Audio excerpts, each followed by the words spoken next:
साहब मुनीर खान शानी जेके दोस्त वेठा आहिनि सभिनि दोस्तनि जी फरमाइश आहे।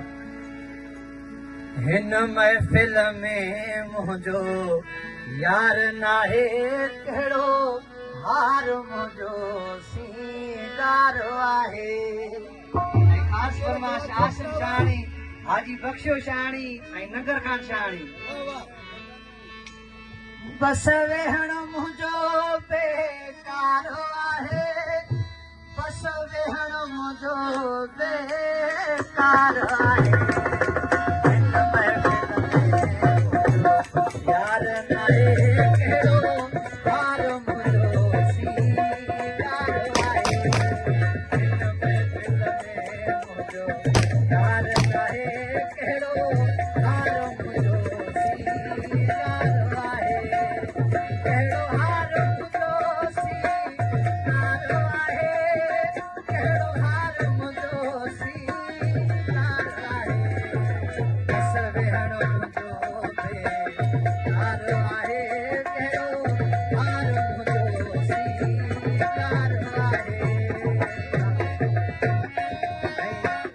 हमारा खां रात शानी फरमाइश दुबई खां आसिफ शानी, रशीद शानी, अब्दुल लतीफ़ शानी, सऊदी खां अब्दुल लतीफ़ शानी।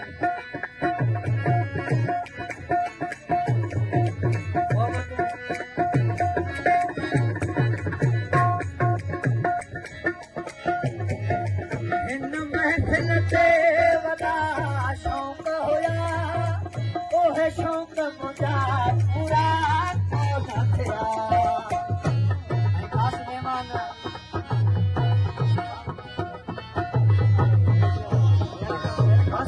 राजा खान शानी ऐं हाजी सूबे शानी फरमाइश ऐं रईस पुनर जमाली ख़ासि फरमाइश। हिन महफ़िल ते वॾा शौक़ हुया, उहे शौक़ मुंहिंजा पूरा कोन थिया। हाणे काॾे वञा कंहिंखे आह कयां कॾहिं रुअण मुंहिंजो सारो सार आहे। हाणे काॾे वञा कंहिंखे आह कयां कॾहिं रुअण मुंहिंजो सारो सार आहे। कॾहिं रुअण मुंहिंजो सारो सार आहे, बस वेहण मुंहिंजो बेकार आहे। हिन महफ़िल में मुंहिंजो यार नाहे कहिड़ो हार मुंहिंजो सींगार आहे। मोहब्बत राजा खान शानी जूं ख़ासि महिमान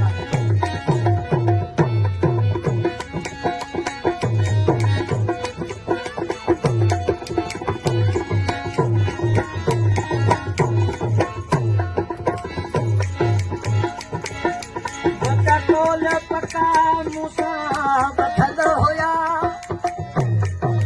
अल छाल बि मुंहिंजा कोन आया।